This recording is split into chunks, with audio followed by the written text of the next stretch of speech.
بسم اللہ الرحمن الرحیم۔ السلام علیکم۔ پروگرام علم و حکمت میں خوش آمدید۔ سلسلہ گفتگو متفرق سوالات پر مشتمل ہے۔ ہماری خواہش ہوتی ہے کہ غامدی صاحب سے دین، مذہب، سماج، تاریخ، فلسفہ اور علم اور فکر سے متعلق وہ جو اشکالات لوگوں کے ذہن میں پیدا ہوتے ہیں، ہم تک موصول ہوتے ہیں، ایک ایک کر کے غامدی صاحب کے سامنے رکھیں اور جو اصل چیز ان سے سمجھیں وہ یہ ہے کہ سوالات کا جواب حاصل کیسے کیا جاتا ہے، وہ میتھڈولوجی کیا ہے، وہ بنائے استدلال، چین آف آرگومنٹ کیا ہے کہ جس کو اپنا کر آپ صحیح نتیجے تک پہنچ سکتے ہیں۔ اسی سلسلے کو آج ہی بڑھیں گے۔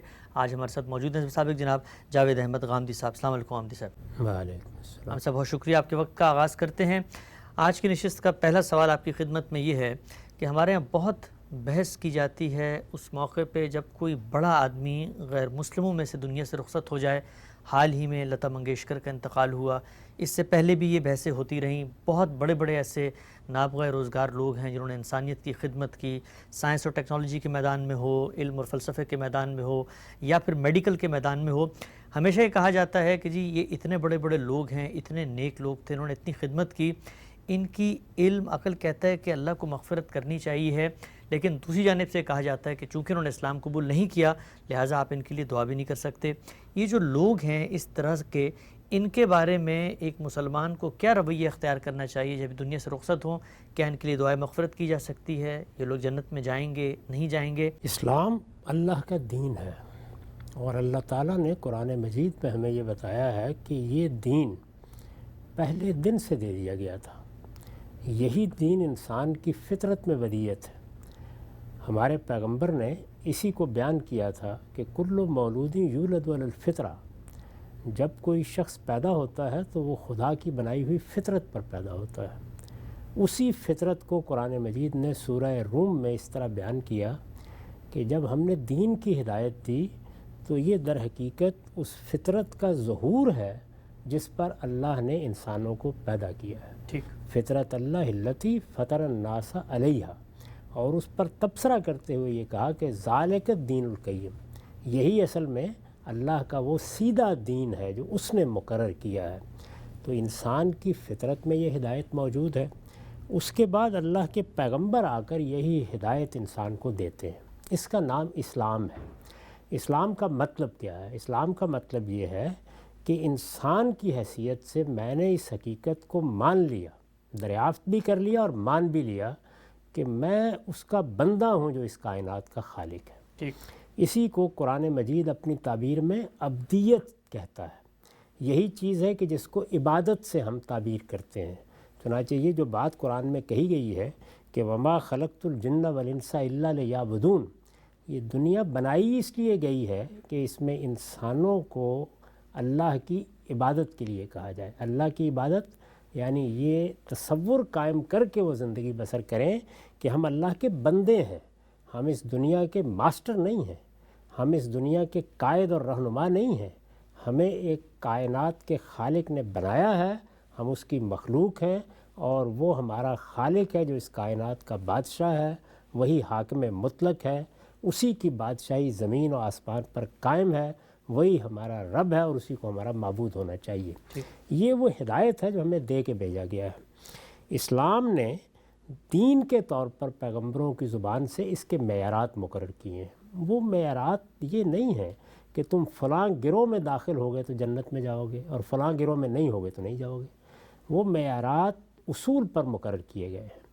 مثلا یہ بات قرآن مجید نے بتائی ہے، نہایت وضاحت کے ساتھ بتائی ہے کہ اگر کسی انسان نے اپنی اس حیثیت کو پہچان لیا ہے کہ وہ خدا کا بندہ ہے، اس عبدیت کے احساس کے ساتھ جو علم اسے دیا گیا ہے، خواہ وہ اس کی فطرت میں تھا خواہ وہ باہر سے آیا، بغیر کسی تعصب کے وہ اس علم کو سمجھنے، اس کو جاننے کے لیے تیار ہے، اور جو تقاضا بھی اس علم کا سامنے آ جاتا ہے اپنی استطاعت کے حد تک اس پر عمل کرنے کی کوشش کرتا ہے۔ یہ معیار ہے۔ اس معیار کو ایک دوسری جگہ جو عام طور پر آیت لوگ پیش کرتے ہیں اس میں وضاحت سے خود قرآن نے بیان کیا ہے، یعنی سورہ بقرہ کی آیت 62 میں اس میں یہ بتایا گیا ہے کہ یہ جو گروہ بن گئے ہیں، کوئی مسلمانوں کا گروہ ہے، کوئی یہود کا گروہ ہے، کوئی ہندوؤں کا گروہ ہے، یہ گروہ نہیں ہیں جن کی بنیاد پر نجات ہونی ہے۔ نجات کا ایک معیار ہے اور وہ یہ کہ کیا انسانوں نے اپنے رب کو پہچان لیا، کیا انہوں نے اس احساس کے ساتھ زندگی بسر کی کہ ہم ایک دن اس سے ملاقات کرنے والے ہیں،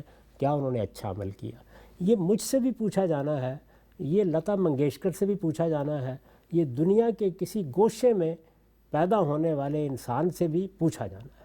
یہ وہ معیار ہے، اس معیار پر ہر ایک کو اس امتحان سے گزرنا ہے۔ نتیجہ کیا نکلے گا اس میں ظاہر ہے کہ عقل کیا کہتی ہے، یہ کہ معیار بتا دیا گیا ہے، معیار فطرت کے اندر موجود ہے، معیار پیغمبروں کے ذریعے سے سمجھا دیا گیا ہے۔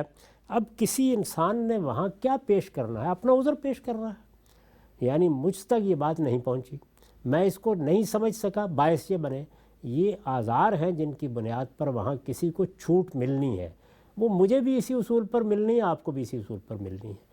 کسی کے کسی گروہ سے متعلق ہونے پر وہاں فیصلہ نہیں ہونا اور کسی کے غیر متعلق ہونے پر فیصلہ نہیں ہونا، فیصلے کا معیار بتا دیا گیا۔ ہم مسلمانوں کا یہ کام نہیں ہے کہ ہم قیامت میں کیا فیصلہ ہونا ہے وہ یہاں سناتے رہیں، ہمارا کام یہ ہے کہ ہم یہ معیار دنیا تک پہنچائیں۔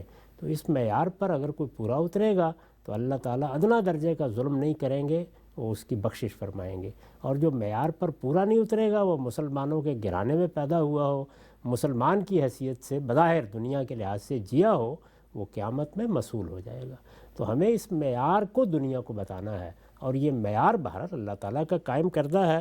اب اگر لوگ اپنے اغراض کے تحت یہ سمجھتے ہیں کہ وہ کوئی اور معیار بنا لیں تو وہ بنا لیں، لیکن کائنات کے خالق کا بنایا ہوا معیار یہی ہے۔ جس ابتلا میں اس نے انسانوں کو ڈالا ہے اس میں امتحان کس اصول پر ہو رہا ہے وہ بتا دیا گیا ہے۔ یہ علم کا بھی امتحان ہے، یہ عقل کا بھی امتحان ہے، یہ شعور کا بھی امتحان ہے، یہ میرے عملی نقطۂ نظر کا بھی امتحان ہے، اور جو میں دنیا کے اندر رویے اختیار کرتا ہوں اس کا بھی امتحان ہے۔ اس امتحان میں ہم سب ہیں، اور اسی بنیاد کے اوپر میرا، آپ کا، ہر شخص کا فیصلہ ہو رہا ہے۔ ہمارا کام یہ بتانا ہے۔ رہ گئی یہ بات کہ کسی موقع کے اوپر ہم کیا کسی کے لیے اللہ تعالیٰ سے بخشش کی دعا کر سکتے ہیں، تو میرے نزدیک وہ دعا کرنی چاہیے کہ جو دعا سیدنا مسیح کی نقل ہوئی ہے۔ انہوں نے بہت ہی بلیغ انداز میں، کہ یہ کسی کے لیے کوئی سفارش بھی نہ بنے اور اللہ کی رحمت کو متوجہ کرنے کا ذریعہ بھی بنے، وہ دعا کی ہے جو سورہ مائدہ کے آخر میں نقل ہوئی ہے کہ پروردگار تیرے بندے ہیں تو تو جانتا ہے ان کی نوعیت کیا ہے، اگر تو ان کو بخش دے تو تو عزیز و حکیم ہے۔ بس اس سے زیادہ ہمیں کوئی بات نہ کہنے کا حق ہے، نہ ان حدود سے تجاوز کر کے اس طرح کے فتوے دینے چاہیے۔ ٹھیک، ہم سے بہت ہی خوبصورتی سے آپ نے یہ پورا معیار کا پہلو بیان کیا جو دین اسلام میں بیان ہوا ہے، لیکن اس معیار کے اندر جو بنیادی کرائیٹیریا ہے، یعنی اللہ کو ماننا، پیغمبر کو ماننا، تو اگر کوئی مسلمان نسل میں پیدا ہوتا ہے، اس کے والدین مسلمان ہیں، تو اس کے لیے تو معیار کا جو کرائیٹیریا ہے، جو پری ریکوزٹ ہے، وہ تو پہلے سے ہی پورا ہو گیا ہے، تو پھر امتحان تو زیادہ سخت ان کا ہے کہ جو مسلمان پیدا نہیں ہوئے۔ تو یہ بات سمجھ میں نہیں آتی بظاہر کہ پھر معیارات بھی یکساں ہونے چاہیے تھے۔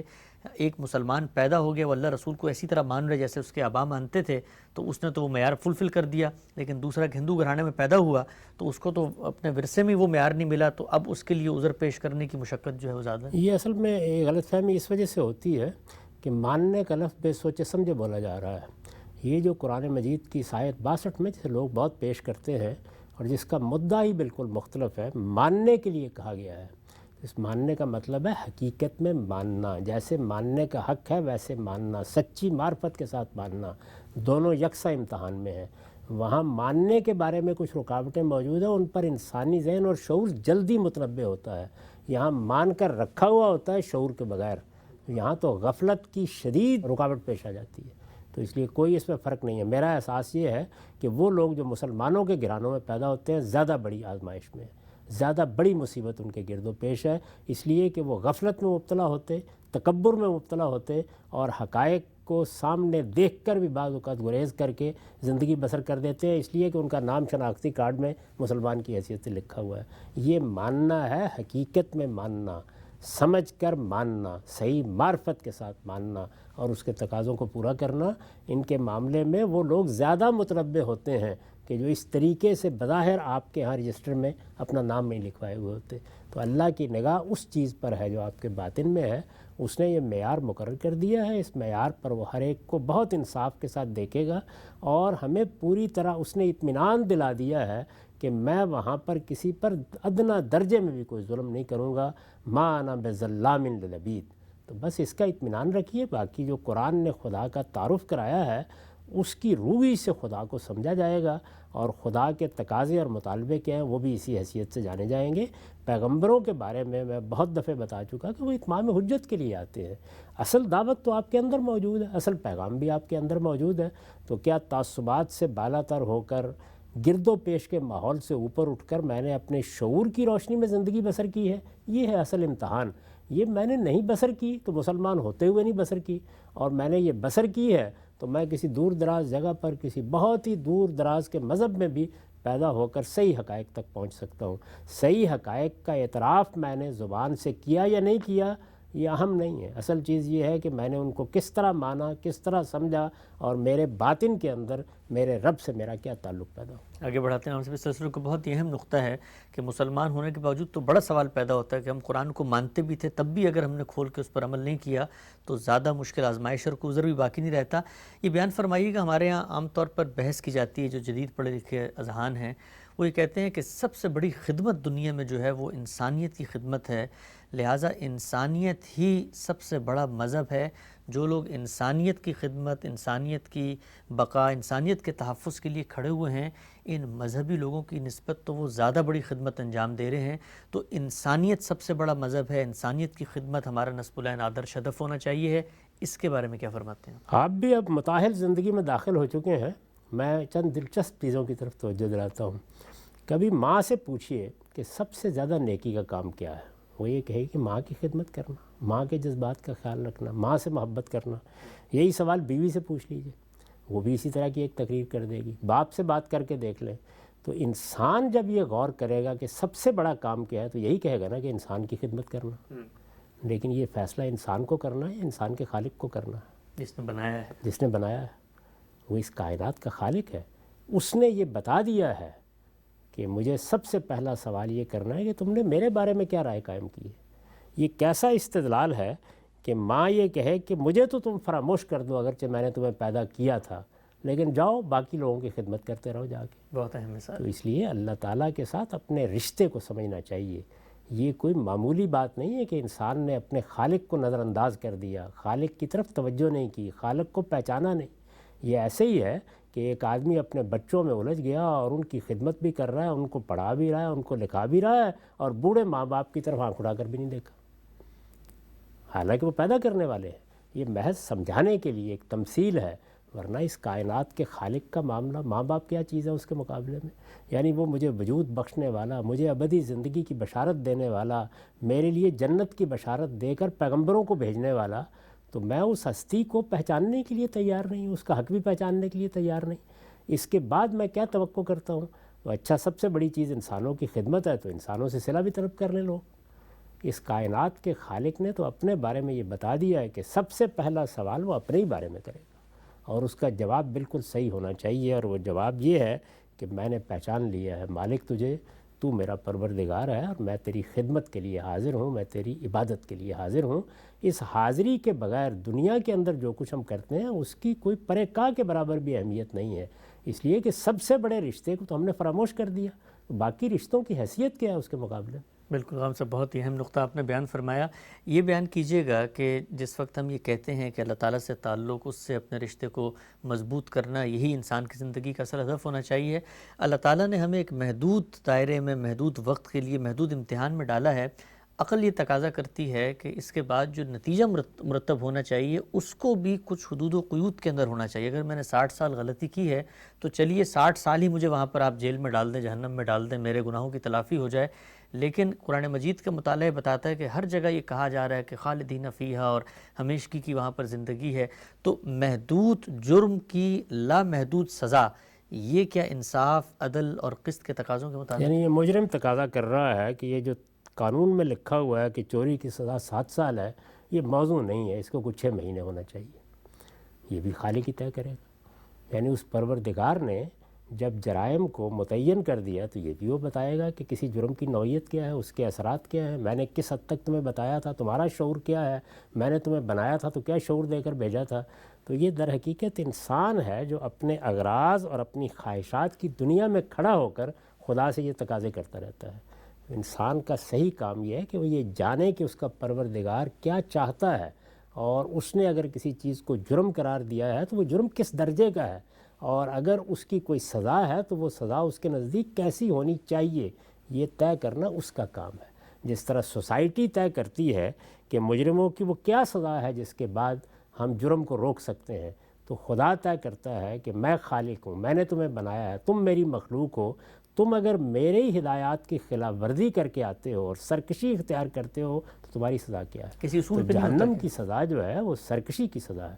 اصول یہی ہوگا کہ اس خالق کے نزدیک اس جرم کی نوعیت کیا ہے، آپ کیا اصول کیا ہے، یہ اصول کہ دنیا کے اندر اس جرم کے اثرات کیا ہیں، تو یہ تو ایسے طے کیا جائے گا ہمیشہ سے۔ تو یہ انسان کوئی جرم کا ارتکاب کرتا ہے اور وہ خالق کے حوالے سے کرتا ہے، میرا خالق، میں نے اس کو پہچان لیا، وہ میرا خدا ہے، اس کائنات کا مالک ہے، میں اس کے مقابلے میں سرکش ہو گیا اور جانتے بوجھتے سرکش ہو گیا ہوں، تو یہ تو اس کو 60 سال اور 50 سال میں ناپنا ہی سمجھ میں نہیں آتا، یہ تو ناقابل معافی جرم ہے۔ یعنی اس کی اصل سزا تو یہ ہونی چاہیے تھی کہ آدمی کے لیے کوئی ابدیت سرے سے رہتی ہی نہ باقی۔ یہ تو اللہ کا کرم ہے کہ وہ پھر کہتا ہے کہ میں کچھ سزا دوں گا، پھر کہتا ہے کہ وہ سزا ابدی جہنم ہے، لیکن میرے لیے عفو درگزر کا دروازہ بھی کھول دیتا ہے۔ تو یہ ساری باتیں جتنی ہیں وہ اس کی عنایت اور اس کا کرم ہے، ورنہ یہ کہ انسان اپنے پروردگار کے مقابلے میں سرکش ہو جائے، اس کو آپ گھنٹوں میں اور منٹوں میں اور عمروں میں ماپ کیسے سکتے ہیں؟ اور اس کا اس سے تعلق کیا ہے کہ آپ یہ دیکھیں کہ 60 سال اگر جرم کیا تو سزا 60 سال ہونی چاہیے، یہ کیا چیز ہے؟ آپ نے ایک شخص کو 2 گھنٹے کے اندر قتل کر دیا، 2 منٹ میں قتل کر دیا، ذرا اس کے اثرات و نتائج تو دیکھیے کیا ہے۔ تو یہ دنیا کے اندر ہم اسی زاویے سے دیکھیں گے کسی چیز کے اثرات و نتائج کیا ہے۔ خدا اس لحاظ سے دیکھے گا کہ میں نے تمہیں جو شعور دیا تھا، جو احساس دیا تھا، جو عقل دی تھی، جو علم دیا تھا، اس کے لحاظ سے تم ذمہ دار کتنے تھے، تو اس وجہ سے اس کے لحاظ سے سزا ہوگی۔ تو یہ تو کوئی معیار ہی نہیں ہے کسی سزا کو مقرر کرنے کا کہ جرم ایسے ہوگا تو اتنی سزا ہونی چاہیے۔ اس کے لیے تو ہم دنیا کی سزاؤں کے بارے میں آج تک کوئی قاعدہ ایجاد ہی نہیں کر سکے۔ ٹھیک ہے، ہم سے بہت ہی اہم نقطے کی طرف آپ نے توجہ دلائی۔ آگے بڑھاتے ہیں سلسلے کو۔ یہ بیان فرمائیے کہ اللہ تعالیٰ قرآن مجید میں ہر جگہ فرماتے ہیں کہ جزا و سزا جو ہے وہ انصاف کے تقاضے کے مطابق ہوگی، کسی پہ کوئی ظلم نہیں کیا جائے گا۔ سزا کا معاملے میں تو سمجھ میں آتا ہے، جرم آج بھی ہو رہے ہیں، پہلے بھی ہوتے تھے، لیکن جزا کے معاملے میں جو پیغمبر ہیں، ان کے ساتھی ہیں، ان کے بارے میں ایک لگتا ہے کہ جیسے پریولیج ہے، ان کو ایک پیغمبر کا ساتھ دینے کے نتیجے میں ایک آگے کا درجہ ملتا ہے۔ تو اگر انسان کو یہ اختیاری نہیں دیا گیا کہ اس نے کس عہد میں پیدا ہونا ہے، تو محض کسی عہد میں پیدا ہو جانے سے اس کی جزا زیادہ فائق ہو جائے، زیادہ اوپر ہو جائے، یہ بات کیسے انصاف کے تقاضوں کے مطابق ہے؟ انصاف تو یہ ہے کہ جس کو جن حالات میں پیدا کیا گیا اس کے لحاظ سے اس کا ابتلا ہو، تو یہی قانون ہے جو چل رہا ہے۔ پیغمبر جب کسی کو منتخب کیا جاتا ہے تو ذرا قرآن میں پڑھیے کہ اس کا ابتلا کیا ہے۔ یعنی وہ سب کچھ کرنے کا سوچ بھی نہیں سکتا کہ جو ہم سوچتے ہیں۔ اس کے بارے میں تو یہ بتایا گیا ہے کہ ادنا درجے کے انحراف پر دنیا ہی میں اس کی رگے جان کاٹ دی جائے گی، اور قیامت میں خدا نخواستہ کوئی پیغمبر مسئول ہو کے چلا گیا تو کیا نتائج نکلیں گے اس کا تصور بھی نہیں کیا جا سکتا۔ یعنی اللہ تعالیٰ نے ذرا اندازہ کیجئے کہ اپنے ہاں ایک مقرب جن کے ساتھ کیا معاملہ کیا ہے، ابلیس کے ساتھ۔ تو اگر کوئی پیغمبر خدا نخواستہ خدا کے مقابلے میں سرکش ہو جاتا تو معلوم نہیں کیا نتیجہ نکلتا۔ تو جن کے جو مراتب ہوتے ہیں اسی لحاظ سے ان کا امتحان بھی ہوتا ہے۔ صحابہ کرام کو دیکھیے، ازواج مطہرات کے بارے میں قرآن مجید میں پڑھیے کیا بیان کیا گیا ہے۔ یہ بتایا گیا ہے کہ تم نے اگر اب کوئی غلطی کی تو تمہارے لیے دوہرا عذاب ہے۔ اب ظاہر ہے کہ اس کا لازمی نتیجہ یہ ہے کہ اگر تم ان حالات میں، اس آزمائش میں، اس ابتلا میں اچھا رویہ اختیار کرو گی تو اس میں تمہارے لیے دوہرا اجر ہے۔ تو کسی آدمی کو کیا جگہ دی گئی ہے، اس کو کیا ذمہ داریاں دی گئی ہیں۔ صحابہ کرام کے بارے میں کیا ہم یہ نہیں جانتے کہ ان کا ابتلا ہم سے بالکل مختلف ہے، ان سے تقاضے بالکل مختلف ہیں۔ یعنی ہم لوگوں کو تو عام حالات میں دین کے احکام و ہدایات کی ایک فہرست پکڑا دی جاتی ہے، ہم اس پر عمل کر لیتے ہیں۔ ان کے لیے تو ایک بہت بڑی کشمکش تھی، ان کے بھائی، ان کے باپ، ان کے بیٹے ان کے سامنے کھڑے کر دیے گئے، اور یہ کہا گیا کہ تم اللہ تعالیٰ کی طرف سے جو جزا و سزا ہے اس کے لیے اعلیٰ اور جارحہ ہو، ایسے ہی جیسے فرشتے ہیں۔ اب تمہیں یہ نہیں دیکھنا کہ یہ تمہارا باپ ہے یا تمہارا بھائی ہے، تم اس کی گردن کاٹ دو گے۔ بدر کے میدان میں کیا امتحان تھا، امتحان اور آزمائش کا بھی ایک الگ قانون ان کے لیے بیان کیا گیا ہے۔ تو اس لیے یہ یوں نہیں ہے کہ مجھے اس زمانے میں پیدا کیا، نہیں، مجھے جس جگہ پیدا کیا، جتنا علم دیا، جو میرے لیے حالات تھے ان میں میرا مرتبہ طے ہوگا، اور جس کو جس دوسری صورتحال میں پیدا کیا وہاں کے لحاظ سے اس کا مرتبہ طے ہوگا. میری شخصیت کیا ہے، میرے اندر صلاحیتیں کیا ہیں، میرے لیے مواقع کیا ہیں، مجھے حالات کیا میسر آئے ہیں، یہ سب چیزیں سامنے رکھ کر ہر ایک کے لیے آزمائش کا ایک الگ پرچہ ہے. یہ ایک امتحان کا پرچہ نہیں ہے، سب کو دے دیا گیا ہے، سب کے لیے الگ الگ ہے، اور سب کے لیے اس میں سبقت کے آخری مواقع موجود ہیں. اعلیٰ ترین مرتبہ پا سکتا ہے آدمی، لیکن ان حالات کے اندر جو اس کو میسر. ٹھیک ہے. ہم سے یہ قرآن مجید میں جو ذکر ہوا ہے کہ آخرت میں اللہ تعالیٰ ان لوگوں کو انبیاء، صالحین، صدیقین، شہداء کے ساتھ ہی کھڑا کر دے گا، تو یہ بھی اسی پس منظر میں ہے. اس میں یہ بتایا گیا ہے کہ انہوں نے حق ادا کر دیا اپنا، یعنی وہ لوگ کہ جن کو یہاں بھیجا گیا، ان کو جو حالات مقسوم کیے گئے ان کے اندر انہوں نے اللہ تعالیٰ کی وفاداری کا حق ادا کر دیا. اب ظاہر ہے کہ وہ نمایاں شخصیات ہیں ہمارے سامنے. ایک تاریخ ہے نا، جب ہم سورہ فاتحہ کو پڑھتے ہیں تو یہ کہتے ہیں کہ انعمت علیہم، یعنی ہم ان کی راہ چاہتے ہیں جن پر تیرا انعام ہوا. تو یہ انعام یافتہ گروہ ہے جو ظاہر ہے کہ دنیا میں آج ہم پہلے نہیں آئے، ایک تاریخ بن چکی ہے. ان کو سامنے رکھ کر کہا جاتا ہے کہ اگر تم بھی صحیح راستہ اختیار کرو گے تو جو لوگ اس سے پہلے یہ مراتب پا چکے ہیں تمہارا مقام بھی انہی کے ساتھ ہوگا. لیکن انہی کے ساتھ مقام ہونے کا مطلب کیا ہے؟ ہمارا ہمارے حالات کے لحاظ سے، ان کا ان کے حالات کے. ٹھیک، واضح ہے بات. آگے بڑھاتے ہیں غم صاحب. یہ بیان فرمائیے گا کہ ہمارے ہاں عام طور پر اب یہ کہا جانا شروع ہو گیا ہے کہ جو لوگ روایت سے جڑے ہوئے ہیں، ٹریڈیشن سے جڑے ہوئے ہیں، اپنے ماضی کی ایک جس کو آپ کہتے ہیں تراث ہے، ماضی کی علمی روایت ہے، اس میں بڑے بڑے نابغہ روزگار عبقری لوگ پیدا ہوئے ہیں، ان کے ساتھ اپنے تعلق کا اظہار کرتے ہیں، تو یہ ایک تہمت بنتی جا رہی ہے. بلکہ اس کو بہت کنڈیم کیا جاتا ہے اور یہ کہا جاتا ہے کہ یہ تو بابیں ہیں، ان کی اپنی دنیا ہے اور بابوں کا جہاں اور ہے، کتابوں کا جہاں اور ہے. مجھے یہ بتائیے گا کہ انسان اگر کسی بھی معاملے میں اپنی روایت کے ساتھ جڑتا ہے، اپنے بزرگوں کے ساتھ کوئی عقیدت پیدا کرتا ہے، ان کے ساتھ کوئی تعلق استوار کرتا ہے، تو مذہبی لحاظ سے، دینی لحاظ سے، خدا کی کتاب سے تعلق کے لحاظ سے یہ کیا کوئی چیز اس کی منافی کھڑی ہوئی ہے؟ اور جب ہم تنقید کرتے ہیں اپنے ماضی کی روایت کے اوپر اور کہا جاتا ہے کہ جی یہ تو بابوں کی اپنی دنیا تھی اور یہ بابیں ہیں اور ہم تو صرف کتابی ہو کے رہنا ہے، تو ان میں سے کیا کس چیز کا انتخاب کرنا ہے، بابوں کا یا کتابوں کا؟ یہ کتابیں کیا آسمان سے براہ راست نازل ہوتی ہیں؟ ان کو بھی لوگوں نے لکھا ہے نا. تو آپ لوگوں سے بے نیاز کیسے ہو سکتے ہیں؟ اپنے دین کو دیکھ لیجئے. صحابہ کرام کو قرآن دیا گیا، وہ انسان ہی تھے نا، ہمارے بزرگ تھے، ان کو قرآن مجید دیا گیا. وہ اس قرآن مجید کو پاتے ہی نہ، وہ اس کو اٹھا کر پس پش ڈال دیتے، وہ اس کو آگے منتقل ہی نہ کرتے، تو آج آپ کے پاس یہ پہنچ جاتا. ہمیں تو ان کے سامنے اپنے تسلیم کا سر ہر وقت جھکائے رکھنا چاہیے کہ اس جماعت نے، اس خیر امت نے اللہ کے آخری پیغمبر سے یہ چیز پائی اور اس کے بعد اپنے اجماع سے اس کو آگے منتقل کر دیا. اس کے بعد مسلمانوں کے اہل علم ہیں کہ جو اس کو لکھتے رہے، جو اس کو یاد کرتے رہے، یہاں تک کہ پورے تواتر کے ساتھ یہ پہنچ گیا. سنت کو دیکھیے، اللہ کے آخری پیغمبر نے یہ سنت قائم کی، صحابہ کرام نے اس کو لیا، اس کے بعد یہ انسان ہیں کہ جنہوں نے اس کو منتقل کیا ہے. اگر یہ امت ایک خاص دور میں سب کچھ کو چھوڑ کے بیٹھ جاتی تو آج ہمارے پاس یہ اسی اعتماد کے ساتھ موجود ہوتی. آج ہم یہ کہتے کہ یہ ایک قطعی حجت ہے خدا کی جس کو ہم لے کے چل رہے ہیں. رسالت میں آپ صلی اللہ علیہ وسلم نے زندگی بسر کی، اس کے دوران میں اللہ کے آخری پیغمبر نے کوئی بات کی، اپنے علم سے لوگوں کو مستفید کیا، دین کی تفہیم و تبیین کی، کوئی بات سمجھائی، اس کو لوگوں نے سنا، ان لوگوں نے سن کر آگے منتقل کیا. یہ صحیح ہے کہ اس کے اندر بہت کچھ اختلاط بھی ہوا، لیکن آج بھی اپنے پیغمبر کی سیرت کو، ان کے سوانے کو، ان کے علم کو جاننے کا ہمارے پاس کیا ذریعہ تھا اگر وہ لوگ یہ خدمت انجام نہ دیتے. یہ جو کتابیں ہم اپنے سامنے حدیث کی یا روایات کی رکھتے ہیں، یہ انسانوں نے ترتیب دی ہے. یہ انسان تھے کہ جنہوں نے فیصلہ کیا کہ اللہ کے پیغمبر کی سیرت، سوانے، تاریخ، زمانہ رسالت کے احوال، ان کے بارے میں جو چیزیں ہمیں مل رہی ہیں ہم ایک ایک فرد کے پاس جائیں گے، اس کے حالات معلوم کریں گے، اس کی تنقیح کریں گے، اس کو کتابوں میں مرتب کر دیں گے. ذرا امام بخاری کی، ذرا امام مسلم کی، ذرا دوسرے جلیل القدر محدثین کی تاریخ تو پڑھیے. اچھا پھر یہ جو کچھ بھی ہمارے پاس علم ہے، آج اگر ہم اللہ کی کتاب قرآن کو بھی کھولتے ہیں، حدیث کی کوئی کتاب بھی کھولتے ہیں، تو سب سے پہلے کیا چیز ہے جو رکاوٹ بنتی ہے؟ ایک عام آدمی سے پوچھ کے دیکھیے، وہ عربی زبان ہے.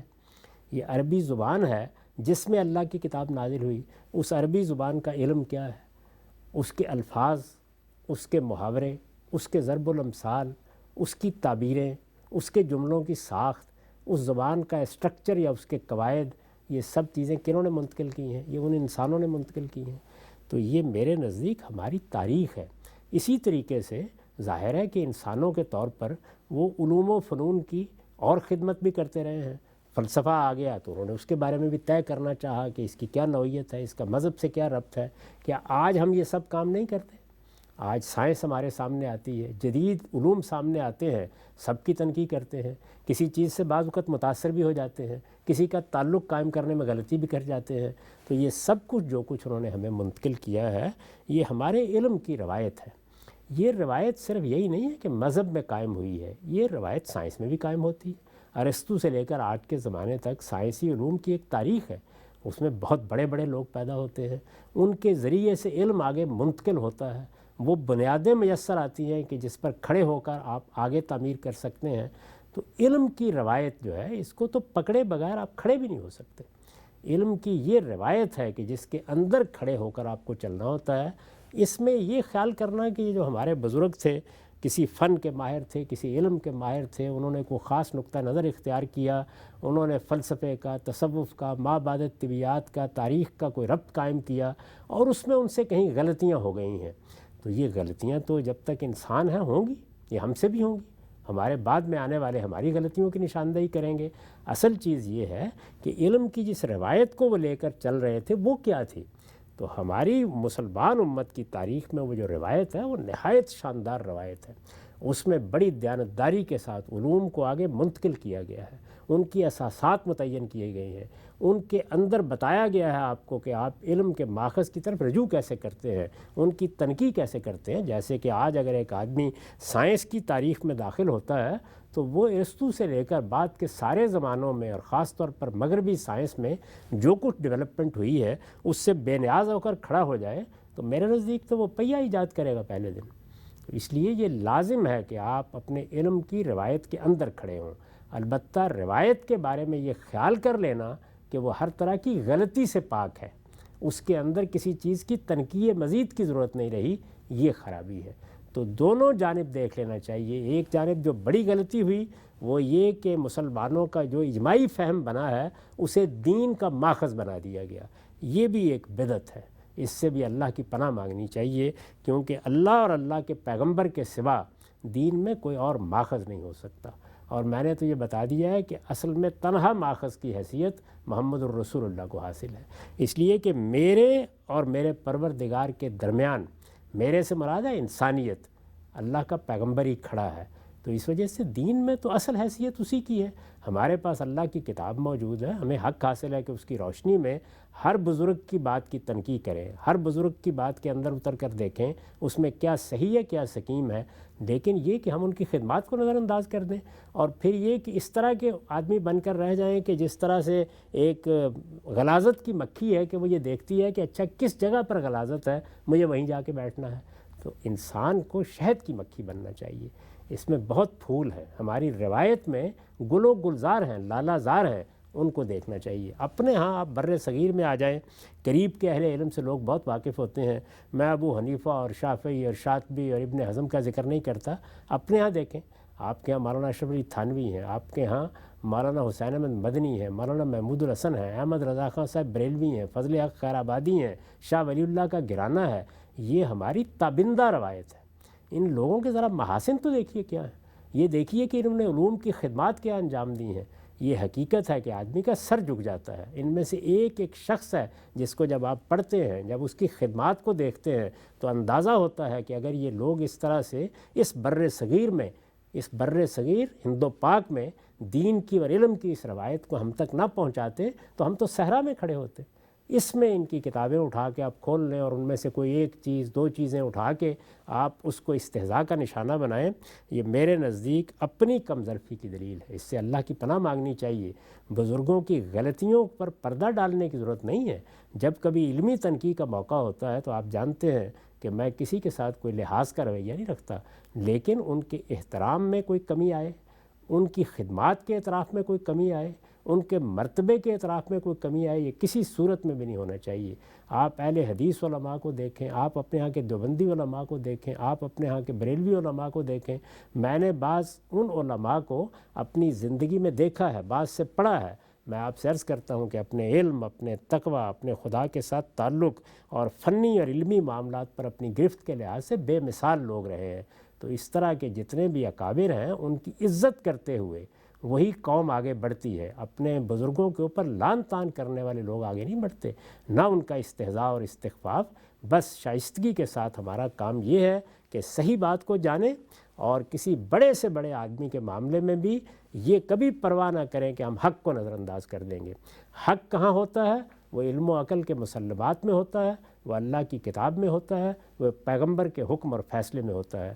پیغمبر کے حکم اور فیصلے کو جاننا، اللہ کی کتاب کو سمجھنا، اس کا دروازہ کبھی بند نہیں ہوگا۔ لہٰذا علم کے لحاظ سے اگر آپ اس جگہ کھڑے ہیں کہ جو کچھ آج سے پہلے یا آج تک لوگوں نے کہہ دیا ہے اس میں کوئی غلطی نہیں ہو سکتی، تو آپ دنیا کی سب سے بڑی غلطی کر رہے ہیں۔ اور اگر غلطیوں کو دیکھ کر آپ اپنے بزرگوں کا استخفاف کر رہے ہیں تو آپ اپنی دنیا بھی خراب کر رہے ہیں، آپ اپنی عاقبت بھی خراب کر رہے ہیں۔ ہم سب بہت ہی آپ نے جس کو کہتے ہیں درد دل اور اخلاص کے ساتھ بتایا، درد و سوز کے ساتھ اس پورے نقطہ نظر کی طرف توجہ دلائی جو اعتدال کا نقطہ نظر ہے اور چیزوں سے استفادے میں راہیں کھولنے کا نقطہ نظر ہے۔ ایک ضمنی پہلو میں یہ بھی پوچھنا چاہتا ہوں آپ سے کہ ہمارے یہاں عام طور پہ جب کسی بھی آپ ٹریڈیشن کو اٹھاتے ہیں تو اس کے نمائندہ، اس کے جو عبقری لوگ ہیں ان کے کام کو دیکھا جاتا ہے، اور ان کے کام کو بھی مجموعی طور پہ دیکھا جاتا ہے، نہ کہ کوئی ان کا انفرادی کسی معاملے میں اجتہادی اطلاقی رائے ہو۔ ہم جب سائنس کا مطالعہ کرتے ہیں تو کسی ایسے شخص کو جو پانی سے گاڑی چلانے کا دعویٰ کرے اس کو بنیاد بنا کے پوری کی پوری سائنس کی روایت کو قابل تنقید نہیں سمجھتے۔ تو مجھے یہ بتائیے گا کہ ہمارے یہاں بالعموم خود ٹریڈیشن کے بارے میں ایک محلے کی مسجد کے اندر کوئی نیم پڑھے لکھے مولوی صاحب کے خطبے کا جملہ اٹھا کر پورے کے پورے ٹریڈیشن کو رد کر دیا جاتا ہے۔ یہ کتنا ضروری ہے کہ ہم اپنی نسلوں کو اس تہذیب، اس ماحول اور اس پوری روایت کے بڑے لوگوں سے انٹروڈیوس کرائیں، ان کے ہاں کام کیسے ہوا؟ اور یہ پہلو بھی غام صاحب بیان فرمائیے گا کہ ہم آج بیٹھے ہوئے ہیں، ذرائع علم ہے، گوگل ہے، کلک کرتے ہیں، ہزاروں چیزیں سامنے آ جاتی ہیں، لکھنے کے لیے لوگ موجود ہیں۔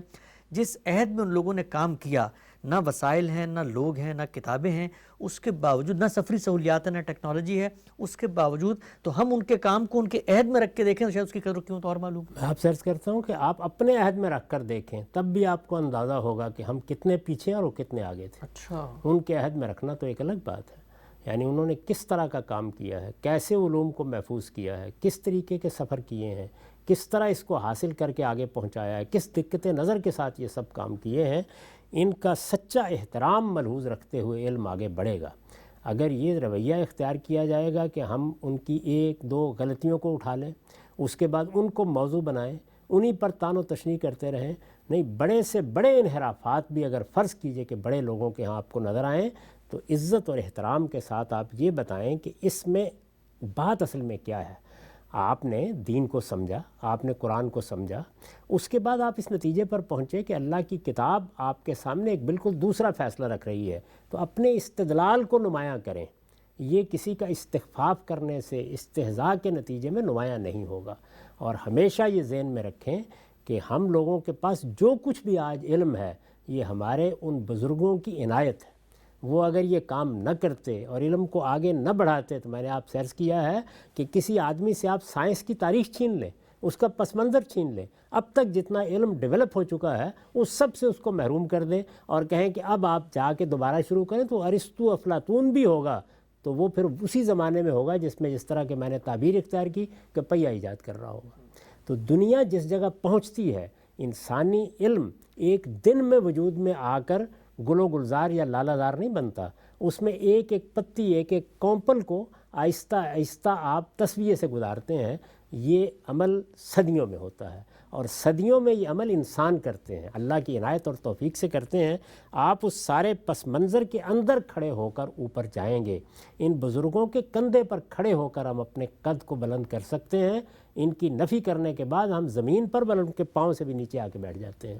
تو بہت بڑی ٹریڈیشن ہے ہر علم میں، میں آپ سے عرض کرتا ہوں کہ ہر علم میں ہے۔ آپ تاریخ کے علم میں دیکھیں، آپ ہمارے ہاں کے زبان کے علم میں دیکھیں، انگریزی میں دیکھیں، آپ فارسی میں دیکھیں، آپ اردو میں دیکھیں، ہر جگہ علم کی جو روایت ہوتی ہے اس روایت کو پیچھے رکھ کر اس کے اندر کھڑے ہو کر اس کا فہم رکھتے ہوئے آگے بڑھنے کا عمل کیا جاتا ہے۔ اس کے سوا جو طریقہ بھی اختیار کیا جائے گا وہ آپ کے مخاطبین کو ہو سکتا ہے وقتی طور پر مطمئن کر دے، علم کی دنیا میں اس کی کوئی حیثیت نہیں ہوتی۔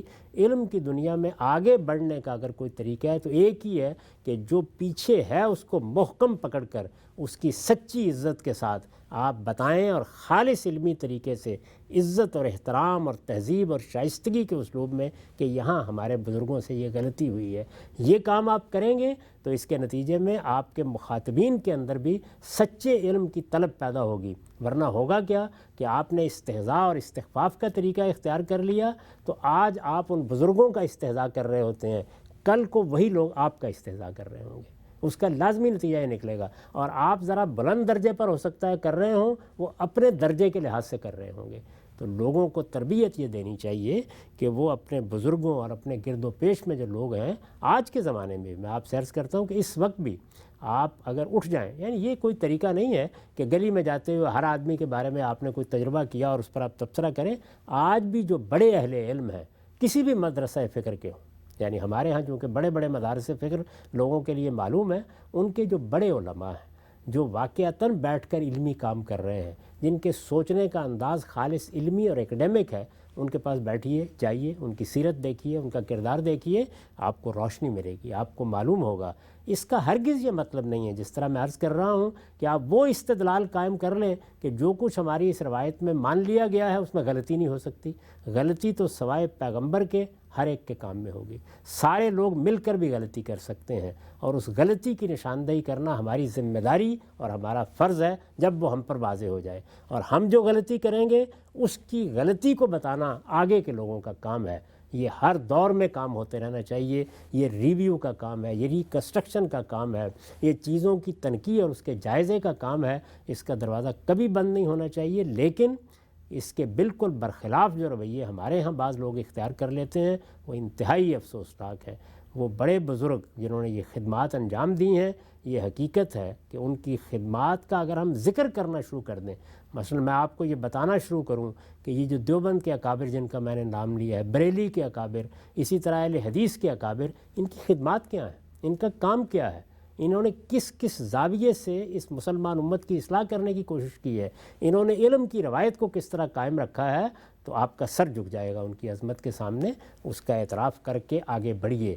اگر آپ اس کے بغیر آگے بڑھنے کی صحیح کریں گے تو آگے بڑھنا تو ایک طرف رہا، مجھے اندیشہ ہے کہ شاید جو کچھ آپ کو اللہ نے دے کر بھیجا تھا اس سے بھی آپ محروم ہو جائیں گے۔ آپ سے بہت ہی اہم نقطہ آپ نے بیان کیا ہے۔ خاتمے کی طرف ہم بڑھ رہے ہیں، آخر میں چاہتا ہوں کہ ایک دوسری جانب کو بھی تھوڑی سی توجہ دلا کے آپ کی نصیحت ان تک بھی پہنچے۔ یہ جس طریقے سے آپ نے بتایا علماء کی خدمات، اور ہم جانتے ہیں کہ دین اور فہم دین کی اصول اور اطلاق، ان سب میں آپ ان تمام بزرگوں سے اختلاف بھی رکھتے ہیں اور ان پر ان اختلافی امور پر اپنی تنقید بھی سامنے ظاہر کرتے رہتے ہیں۔ ایک رویہ دوسری جانب سے یہ بھی تو ہوتا ہے کہ ان بزرگوں کو، ان روایت کو بجائے یہ کہ میرٹ پر، بجائے یہ کہ ان کے کام کی بنیاد پر لوگوں کے دلوں میں ان کی عظمت پیدا کی جائے، قصے، کہانیاں، فضائل کی داستانیں، خواب، ہواؤں میں اڑنے کی باتیں، کرامات، معجزات، اس طریقے سے ان کے آگے لوگوں کو جھکایا جاتا ہے، سرنڈر کروایا جاتا ہے۔ تو اہل روایت کے اندر جو لوگ اپنے بزرگوں کا احترام اس زاویے سے پیدا کرنا چاہتے ہیں، ان کے لیے بھی کوئی نصیحت؟ وہ غلطی کر رہے ہوتے ہیں، وہ بنیادی غلطی کر رہے ہوتے ہیں۔ جس طرح کہ میں نے عرض کیا، ان کو یہ احساس نہیں ہوتا کہ کس جگہ سے لوگوں کے علم کا اور لوگوں کے عمل کا تعارف کرانا چاہیے، لیکن اس کی اصلاح کا طریقہ بھی کیا ہے؟ اس کی اصلاح کا طریقہ یہ ہے کہ آپ اچھی روایت قائم کریں، آپ سامنے آئیں، آپ بتائیں لوگوں کو کہ علم کیا ہوتا ہے، علماء کیا ہوتے ہیں، کسی بھی فن کے۔ میں یہ عرض کر رہا ہوں کہ اس کو صرف مذہب کے پہلو سے نہ دیکھیں۔ ہم جب مذہب میں بات کر رہے ہوتے ہیں تو لوگوں کا خیال ہوتا ہے کہ یہ عقیدت مندی کی فضا میں بات کر رہے ہیں۔ میں یہ کہتا ہوں سائنس کا علم ہے، طب کا علم ہے۔ آپ دیکھیں ذرا کیا روایت قائم کی ہے پچھلے 300-400 سال میں، طب کا علم کہاں پہنچا ہے۔ آپ اس طب کے علم میں جو بڑے بڑے طبیب ہوئے ہیں یا بڑے بڑے ماہرین ہوئے ہیں جنہوں نے خاص اس فن میں خدمات انجام دی ہیں، ان کی غلطیوں کی فہرست اگر آپ پیش کریں تو میرا خیال یہ ہے کہ اس پر تصنیفات لکھی جا سکتی ہیں، لیکن ہمیں دیکھنا چاہیے کہ ان کے محاسن کیا ہیں، یعنی انہوں نے اصل میں کنٹریبیوٹ کیا ہے۔ بات کو آگے کس طریقے سے بڑھایا ہے. تو یہ رویہ بھی غلط ہے جس کی طرف آپ نے توجہ دلائی. لیکن اس غلطی سے لوگوں کو نکالنے کا طریقہ یہ نہیں ہے کہ میں اس کو استہزاء یا استخفاف کا موضوع بنا لوں. اس کا طریقہ یہ ہے کہ ہم خود اچھی روایت قائم کریں. ہم بتائیں کہ بزرگوں کا، اہل علم کا تعارف کیسے کرایا جاتا ہے، اور یہ بتائیں کہ ان کے لیے احترام کا رویہ کیسے پیدا کیا جاتا ہے، اور یہ بتائیں کہ کسی صاحب علم کا صحیح تعارف ہوتا کیا ہے. یعنی کسی صاحب علم کا آپ نے تعارف کرانا ہے تو اس کا صحیح تعارف یہ ہے کہ آپ یہ بتائیں کہ علم میں اس کا کنٹریبیوشن کیا ہے. وہ مثبت کنٹریبیوشن سامنے لائیں نا. غلطیاں تو ہر شخص کے یہاں مل جائیں گی، وہ کون ہے جو اس سے پاک ہے؟ تو آپ اس کنٹریبیوشن کو بیان کریں. دوسری چیز جو سامنے لانے کی ہوتی ہے وہ یہ قصے اور کہانیاں نہیں، وہ یہ ہوتا ہے کہ انہوں نے اپنے علم کی روشنی میں عمل کی کیا روایت قائم کی. یہ چیزیں ہیں جو بیان کرنے کی ہیں. اور اسی طرح سے میں نے خاص طور پر اس پر بارہا توجہ دلائی ہے کہ دائیں اور بائیں کی کہانیاں سن کر نہ فضائل کی داستانوں کی بنیاد پر لوگوں کی عظمتیں متعین کرنی چاہیے. یہ عام طور پر دیکھا گیا ہے اور یہ تجربے کی بات ہے کہ پروپیگنڈا ہوتا ہے اور جھوٹ ہوتا ہے اور اس پہ مبالغہ ہوتا ہے، کچھ نہیں ہوتا. اور دوسری جانب جس وقت آپ کسی کے اندر کوئی خامی بیان کر رہے ہوتے ہیں تو اس کی ایک اخلاقیات ہے. وہ یہ طریقہ نہیں ہوتا کہ یہ کتاب کھولی اور ایک واقعہ بیان کر دیا، وہ کتاب کھولی اور یہ کر دیا، پھر اس واقعے کی تحقیق، اس کی تنقید، یہ سب کرنے کا عمل ہے. اور وہ اسی زاویے سے کرنی چاہیے جس طرح ایک جج بیٹھ کر کسی کو مجرم قرار دیتا ہے. اس میں ایک ایک چیز کی تنقید کی ضرورت ہوتی ہے. اور پھر سب سے بڑی بات یہ کہ کرنے کی ضرورت کیوں پیش آ گئی ہے. یعنی اگر کسی دینی بات کو واضح کرنا ہے، کسی معاملے کی تنقید کرنی ہے، کسی علم کے پہلو کو نمایاں کرنا ہے تو ضرورت ہوئی، کیا جائے گا. جب کیا جائے گا تو پھر اس شان سے ہونا چاہیے کہ زمین و آسمان پکار اٹھیں کہ کسی کے ساتھ ہم نے زیادتی نہیں کی اور کسی حد کی خلاف ورزی نہیں کی. تو یہ ہمارے یہاں کے عمومی رویے ہیں. مجھے تو بعض اوقات تعجب ہوتا ہے جب میں اس کو دیکھتا ہوں کہ یہ رویے ہیں جن کے ساتھ کیا علم کو باقی رکھا جا سکتا ہے. آپ مغرب میں علم کی ٹریڈیشن کو دیکھیے، تنقید ہوتی ہے، تنقید ہوتی ہے، چیزوں کو ادھیڑ ڈالا جاتا ہے، لیکن علم کو علم کی جگہ رکھتے ہوئے اور اس کی عزت کو قائم رکھتے ہوئے آپ بڑے سلیقے کے ساتھ یہ بیان کرتے ہیں کہ یہاں اصل مقدمہ کیا ہے، سمجھنے میں کسی سے غلطی کیا ہوئی ہے. اس زاویے سے بات کریں گے اور لوگوں کا ان کے حقیقی محاسن میں تعارف کرائیں گے تو اس سے آپ کی قوم کی تربیت ہوگی، لوگوں کی تربیت ہوگی، علم آگے بڑھے گا، فکر میں نکھار آئے گا، تزکیہ اور تحلیل کا عمل ہوگا. اور اگر ان سب چیزوں کو چھوڑ کر یہی ہوتا رہے گا تو آج آپ نے مجلس منعقد کر لی، کل کوئی اور آپ کے لیے منعقد کر لے گا، اس کے بعد یہ قوم صرف اپنے بزرگوں کا ٹھٹھا اڑاتی رہے گی. یہ ان سے سیکھ کر آگے بڑھ کر کوئی نئی دنیا پیدا کرنے کی پوزیشن ہی بنی. عام صاحب بہت ہی اہم گفتگو آپ نے فرمائی ہے. اور مجھے یاد آیا پچھلے دنوں میں نے پڑھا مفتی تقی عثمانی صاحب نے اپنے والد صاحب کی نسبت سے لکھا کہ میں نے جوانی میں ایک تنقید ان کو دی تو انہوں نے مجھے ایک نصیحت کی، اور نصیحت یہ تھی کہ بیٹا جب بھی کسی شخص کے اوپر تنقید کرو تو اس کے کسی نقطہ نظر کے اوپر قلم اٹھانے سے پہلے یہ یاد رکھو کہ اس نقطہ نظر کو اگر تم کسی عدالت میں کھڑے ہو کے ثابت کرنے کی ضرورت رکھتے ہو تب اس کو تنقید کرو، اور وہ خود بھی اس بات کو تسلیم کرے کہ میرا یہی نقطہ نظر ہے. بہت ہی اہم نقطہ ہے. خاتمے کی طرف بڑھتے ہیں. آج ہم نے غامدی صاحب سے بہت اہم بات جانی ہے، اور وہ بات یہ ہے کہ علم کی روایت کیسے ایک روشن، درخشاں، جاویداں اور تابندہ روایت ہے، اور وہی روایت ہے کہ جو دنیا کے اندر ہمیں سہارا دیتی ہے، ہماری بنیادوں کو واضح کرتی ہے. انہی بنیادوں پر ہم نے نئی عمارتیں بھی تعمیر کرنی ہیں. بنیادوں کو منظم کر کے کوئی بھی عمارت تعمیر نہیں ہو سکتی. وقت یہاں پہ ختم ہوتا ہے. غام صاحب دوبارہ حاضر خدمت ہوں گے. اب تک آپ کے وقت کا بہت شکریہ.